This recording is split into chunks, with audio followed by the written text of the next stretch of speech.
நேயர்கள் அனைவருக்கும் அஸ்ஸலாமு அலைக்கும் வரஹ்மத்துல்லாஹி வபரகாத்துஹு. மீண்டும் மற்றொரு அறிவியல் அரங்கம் நிகழ்ச்சியினூடாக சந்திப்பதில் பெருமகிழ்ச்சி அடைகின்றோம். நேயர்களே, அறிவியல் அரங்கம் நிகழ்ச்சியானது பிரதி ஞாயிற்றுக்கிழமைகளிலே காலை முஸ்லிம் சேவையில் இடம்பெற்று வருகின்றமை குறிப்பிடத்தக்கதாகும். இந்த நிகழ்ச்சியின் வாயிலாக கல்வி, உயர்கல்வி, தொழில் வழிகாட்டல் ஆலோசனைகளை நாம் வழங்கி வருவது வழமையாக இருந்து கொண்டிருக்கின்றது. அந்த வகையிலும் கூட நிகழ்ச்சியினை கலந்து சிறப்பிப்பதற்காக நாம் மிக முக்கியமானதொரு அதிதியினை கலையகம் அழைத்து வந்திருக்கின்றோம்.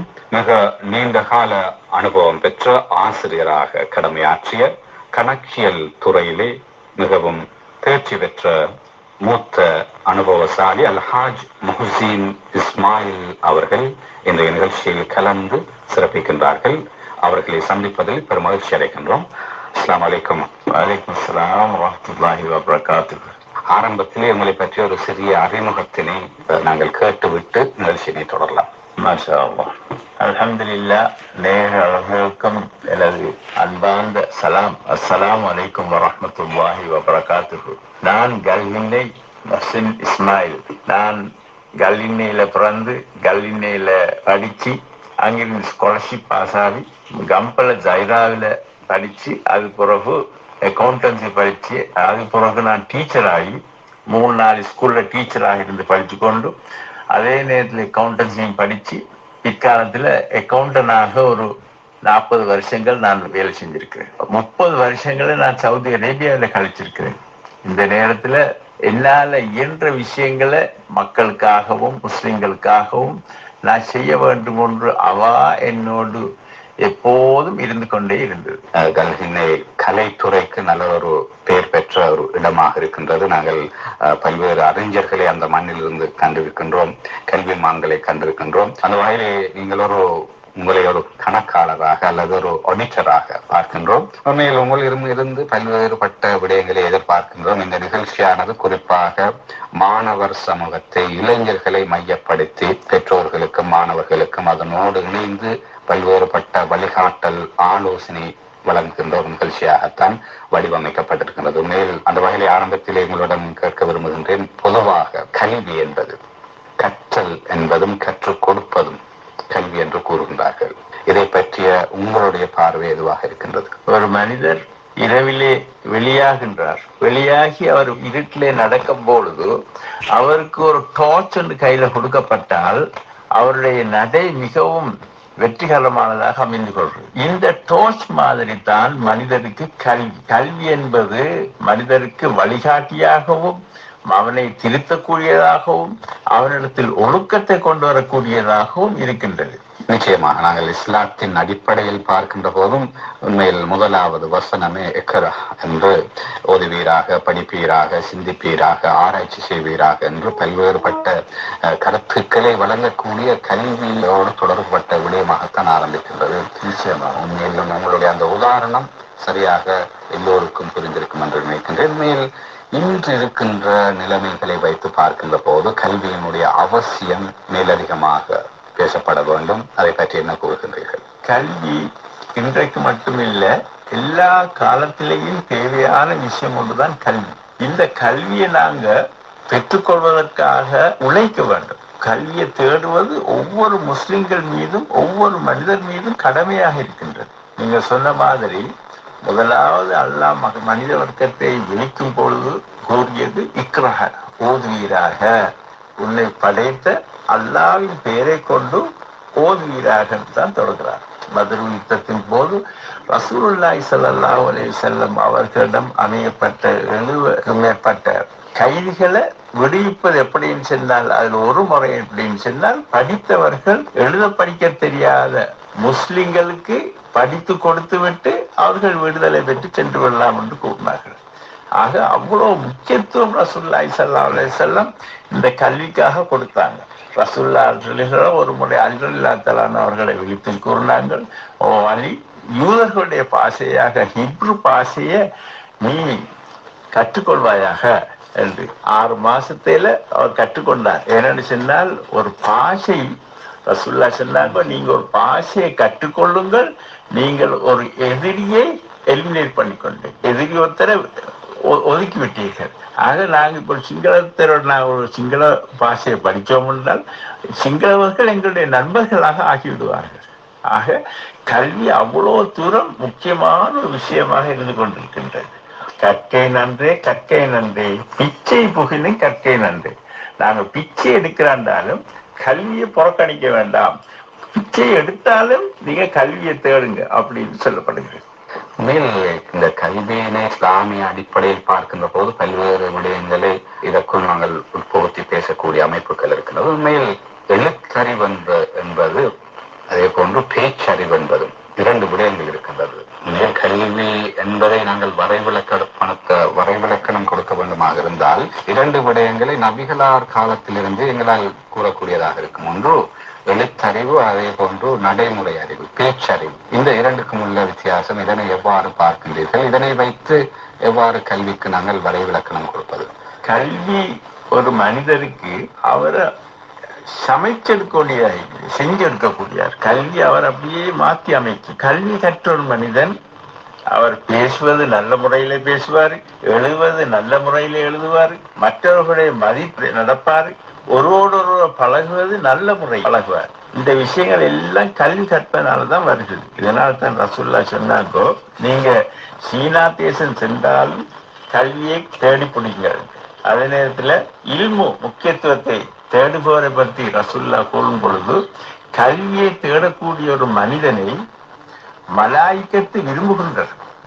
அவர் விருப்பத்தின் காரணமாக அவரை சூழ்ந்து கொள்கின்றார், அவரை அணைத்துக் கொள்கின்றார். அந்த மலாய்க்கத்தை பார்க்கறது மற்ற மலாய்க்கள் என்ன செய்யறாங்க, அதுக்கு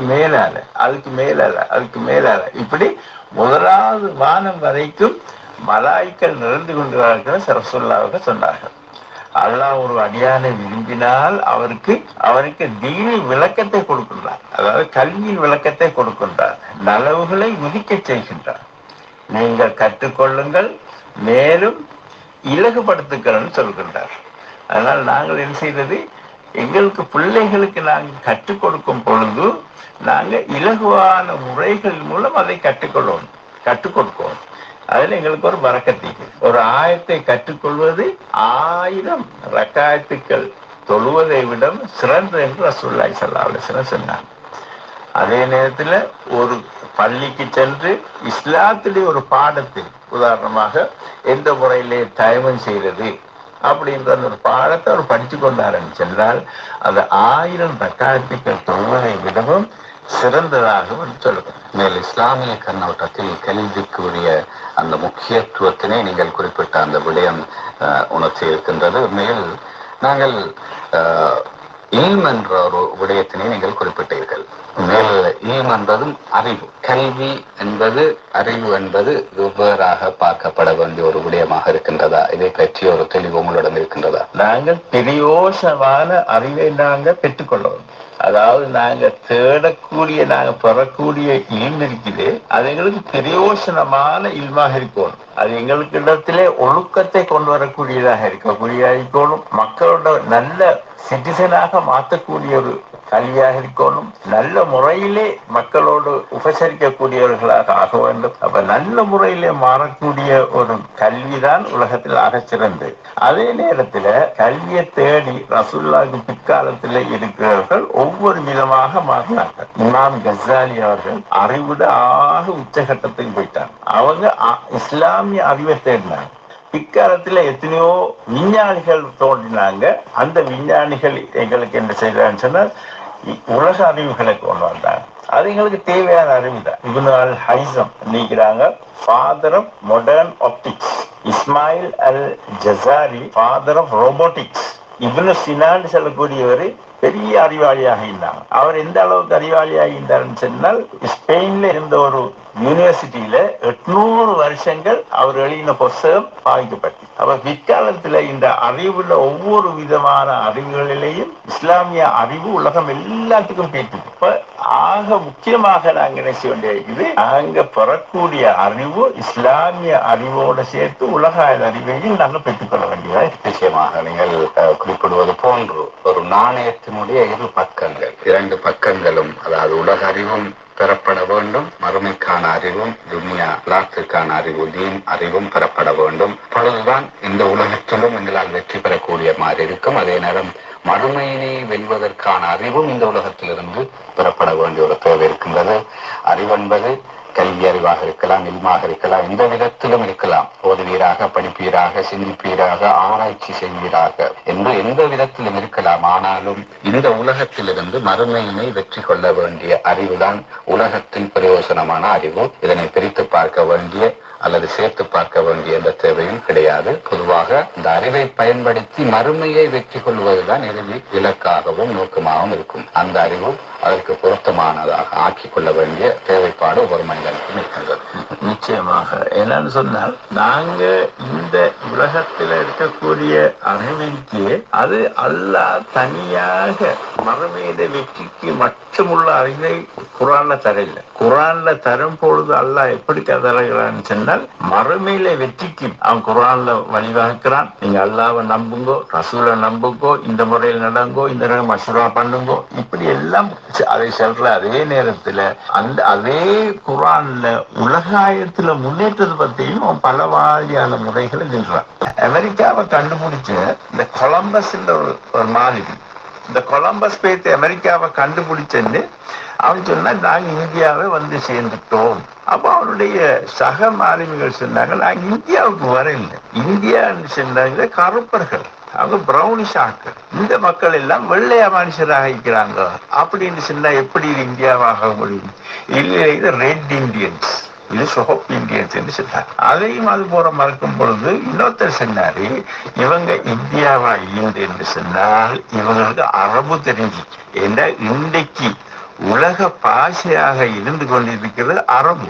இந்த மக்கள்கிட்ட நீங்க அரபுல பேசினீங்க சொன்னால் அவங்களுக்கு ரிப்ளை பண்ண திரும்ப பதில் செல்லத்துக்கு தெரியாம இருக்கின்றது. இதனால இந்த மக்கள் இந்தியராக இருக்கிறான்னு ஒரு காரா சொன்னாங்க.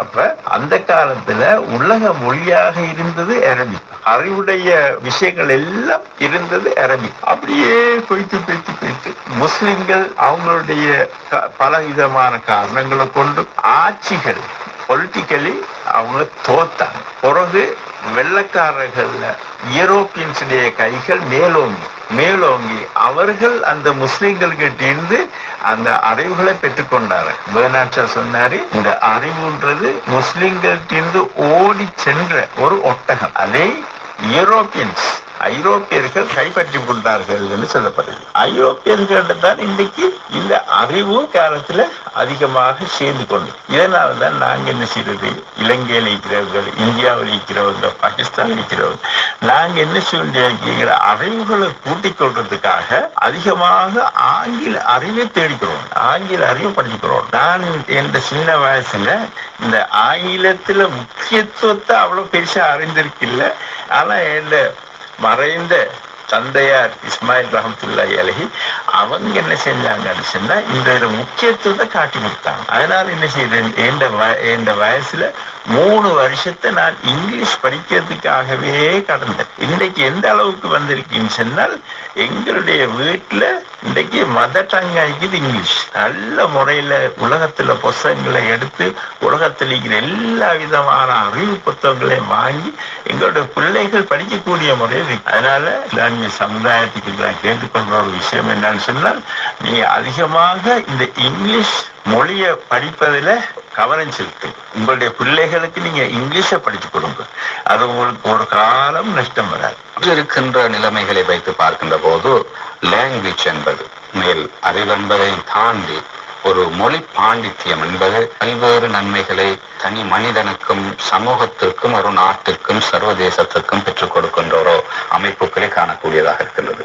எனவே நாங்கள் ஒரு 2வது மொழியாக படிக்க வேண்டுமாக இருந்தால், தமிழ் பேசுகின்றவர்கள் இலங்கையினை பொறுத்தவரை சிங்களத்தை 2வது மொழியாகவும் 3வது மொழியாக ஆங்கிலத்தை படிக்க வேண்டிய ஒரு தேவை காணப்படுகின்றது. அதிலே அநேகமான ஆங்கில பாடசாலைகள், சர்வதேச பாடசாலைகளில் கற்கின்றவர்கள் கூடுதலாக நம்முடைய முஸ்லிம்களாக இருக்கின்றார்கள். இவர்களுடைய எதிர்கால போக்கு எவ்வாறு அமையலாம், இதனுடைய தாற்பயங்கள் பற்றி உங்களுடைய அனுபவம் எவ்வாறு? 2 நோக்கங்கள் இருக்குது. ஒன்று மறுமையில வெற்றி, 2வது இவ்வுலகத்துல வெற்றி. நிச்சயமாக இந்த 2 வெற்றியையும் இங்கிலீஷ் எஜுகேஷன் மூலமாக எங்களுக்கு அடையக்கூடிய முறையில் இருக்குது. அதே நேரத்துல நான் இந்த நேரத்துல சொல்ல விரும்புகிற விஷயம் என்னன்னு சொன்னா, நான் மாலைத்தீவுக்கு போனேன். நான் அதிகமாக டிராவல் பண்ணிக்கிறேன். அதுல மாலைத்தீவுக்கு போனே ஒரு மாலைத்தீவுக்காரர் வீட்டுக்கு போய் பார்த்து கொண்டிருக்கும் பொழுது அந்த பிள்ளை ஒன்று 4ஆம் வகுப்பு பிள்ளை, அந்த பிள்ளை ஒரு புஸ்தகத்தை வச்சு பார்த்து கொண்டிருக்குது. நான் சொன்னேன், அந்த புஸ்தகத்தை கொஞ்சம் தாங்க பார்க்கலாம் அப்படின்னு. அந்த புஸ்தகத்தில் எழுதிக்குது, ஒரு பக்கம் இடது பக்கத்தில் எழுதிக்குது father of surgery, father of சர்ஜரின்னு சொல்லி அந்த புஸ்தகத்துல 2 சர்ஜன்ஸ், அமெரிக்காவை இருக்கக்கூடிய 2 சர்ஜன்ஸ் எந்த முறையில முதலாவது சர்ஜரியை பற்றினாங்க, எந்த முறையில் எந்த மாதிரி அனஸ்தீசியா செஞ்சாங்க அப்படின்னு சொல்லி ஒரு பக்கம் இருந்துச்சு. அதே புத்தகத்துல வலது பக்கத்துல எழுதிக்கு பட் த ட்ரூத் இஸ், ஆனால் உண்மை என்னவென்றால் அப்படின்னு சொல்லிட்டு இங்காலையும் படம் போட்டுச்சு, அங்காலையும் படம் போட்டுச்சு. 2 படத்துல இந்த வலது படத்துல ஒரு முஸ்லீம் மனுஷர் 2 பேர் சேர்த்து ஆபரேஷன் பண்றாங்க. அவங்க சொல்றாங்க, இந்த மனுஷர் அமெரிக்காவில் ஆபரேட் பண்றதுக்கு 1000 வருஷங்களுக்கு முன்னமே முஸ்லிம்கள் ஸ்பெயின்ல ஆபரேட் பண்ணாங்க. அவங்க அனஸ்தீசியாவுக்கு பாவிச்சது அபினை பாவிச்சு ஆபரேட் பண்ணிக்கிறாங்க. இன்னொரு விஷயம் நாங்கள் கவனிக்க வேண்டியதுன்னு சொன்னா, நாங்க எங்கிற பிள்ளைகளுக்கு கொடுக்கிற அறிவும் அவங்க கொடுக்கக்கூடிய அந்த புஸ்தகங்கள்லையும் எல்லா நன் முஸ்லிம்ஸ் முக்கியத்துவத்தை தான் அதிகமாக நாங்கள் நின்றோம். யாரு நியூட்டன், யாரு அலெக்சாண்டர் கிரஹாம் பெல், இப்படி உள்ள இதுல நாங்க வாய்ப்பட மாட்டோம். தவறு இல்லை, அதாவது தவறு இல்லை. அதே நேரத்துல எங்கள் பிள்ளைகள் நினைக்கப்படாது, நாங்க கைப்பற்றி கொள்ளி இருக்கக்கூடிய இந்த அறிவிக்குது, இது ஒரு 2ஆம் தரமான அறிவுன்னு நினைக்கப்படாது. அந்த மாதிரி நினைக்காத முறையில நாங்க அந்த பிள்ளைகளுக்கு இந்த மாதிரி மோல்டிவ்ஸ் அவங்க இருக்கிறாங்களோ அதே மாதிரி நாங்க எங்களோட பிள்ளைகளுக்கு முஸ்லிம்களுடைய விஷயங்களையும் சொல்லி கொடுத்துக்கிட்டே இருக்கோம். முதலாவது உலகத்துக்கு முஸ்லிம்கள் தான் அறிவை கொண்டு வந்தாங்க. முதலாவது யூனிவர்சிட்டி ஸ்டார்ட் பண்ணது அப்படின்னு சொன்னா மொரோக்கோல ஒரு பொம்பளை ஒன்று தான் தொடங்கினார், மொரோக்கோ. அந்த யூனிவர்சிட்டி இப்போ மீன் கொண்டிருக்கின்றது. அது ஆகவே நாங்க என்ன செய்யறது, எங்களுடைய அறிவை பிள்ளைகளுக்கு கொடுக்குற முறைகள் இவைகளை பேரண்ட்ஸ் அதிகமா நினைக்கும். நாங்க பேரண்ட்ஸ் நினைச்சு நாங்க எங்களோட பிள்ளைகளுக்கு நல்ல விஷயங்களை நாங்க செய்யறதுக்கு முயற்சி போறாங்க. நிச்சயமாக இன்னும் 2 நிமிடங்கள் மாத்திரம் இருக்கின்றது நிகழ்ச்சி நிறைவடைவதற்கு. குறிப்பாக நீங்கள் ஒரு கணக்கியல் துறையிலே மிக நீண்ட கால அனுபவம் பெற்றிருக்கின்றீர்கள். மிக முக்கியமாக மினிஸ்ட்ரி ஆஃப் டிஃபென்ஸ் ஹாஸ்பிட்டலில் கடமை புரிந்திருக்கின்றீர்கள், ஒரு இன்டர்னல் ஆடிட்டராக, சீஃப் ஆடிட்டராக. மேலும் இந்த கணக்கியல் துறை சார்ந்து இன்று அதிகமான மாணவர்கள், இலங்கையைச் சேர்ந்த மாணவர்கள் முன்னோக்கி சென்று கொண்டிருக்கின்றார்கள். மேற்படிப்புகளை தேடிய வண்ணம், நாடிய வண்ணம் இருக்கின்றார்கள். இதனுடைய எதிர்காலம் எவ்வாறு அமையும்? கணக்கியல் துறையில் உள்வாங்குகின்ற, அதனை நோக்கி செல்லுகின்ற மாணவர்களுடைய முன்னேற்றங்கள் எவ்வாறு இருக்கும்? கணக்கியல் என்றது ஆக முக்கியமான ஒரு துறைகள்ல ஒன்று. இன்றைக்கு எந்த துறையும் 2ஆம் தரம் சொல்றதுக்கு இல்லை. ஒரு டாக்டர் ஆயினாலோ, இன்ஜினியர் ஆயினாலோ, கணக்கியல் ஆயினாலோ, லாயர் ஆயினாலோ எந்த துறையிலையும் நஷ்டம் இல்லை. இப்ப நாங்க தொழில் செய்யறோம், என்னத்துக்கு இல்ல சல்லி.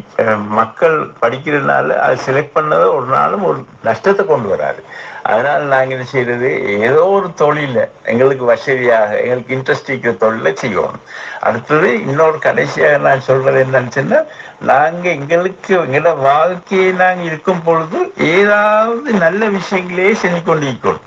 ஹசனாத்தில் ஒரு பத்திரிகை நான் தொடங்குறதுக்கு நான் மிச்சம் உதவி செஞ்சேன். அதே நேரத்துல கல்லிண்டையில ஸ்கூல்கள்ல முன்னேற்றத்துக்காகவும் பாடுபடும். அதே நேரத்துல உலகத்திலேயே முதலாவதாக இலங்கை மக்களுக்காக தொடங்கப்பட்ட பாடசாலை நான் தான் அதுல ஃபர்ஸ்ட் ஃபவுண்டர்.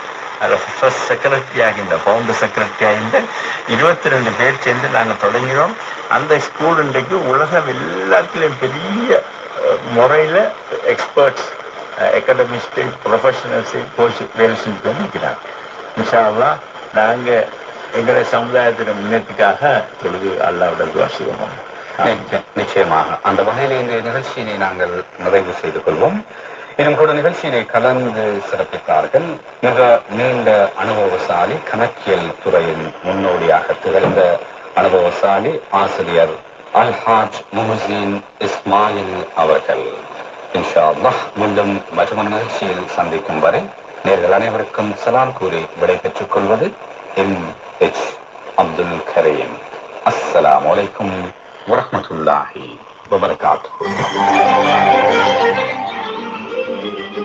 கல்வி வழிகாட்டல் சிறப்பு நிகழ்ச்சி கேட்டீர்கள். நிகழ்ச்சி தயாரிப்பு ஃபாத்திமா ரேசா ஹுசைன். நிகழ்ச்சி ஒருங்கிணைப்பு இர்ஷாத் காதர். அனுசரணை வழங்கியோர் பாலர் வகுப்பு முதல் டிசிஇ ஓலெவல் வரை ஆங்கில மொழி மூலமான கற்றல் செயல்பாடுகள் நடைபெறும் சர்வதேச பாடசாலை பிரைட் ஜோன் இன்டர்நேஷனல் ஸ்கூல். மாணவர் மற்றும் பெற்றோரின் 100% திருப்தியை பெற்றதோடு கற்றல், கலாச்சார, விளையாட்டு, பொருட்திருத்திய செயற்பாடுகள் மற்றும் பல்வேறு துறைகள் சார்ந்த செயற்பாடுகளும் முன்னெடுத்துச் செல்லப்படுகின்றன.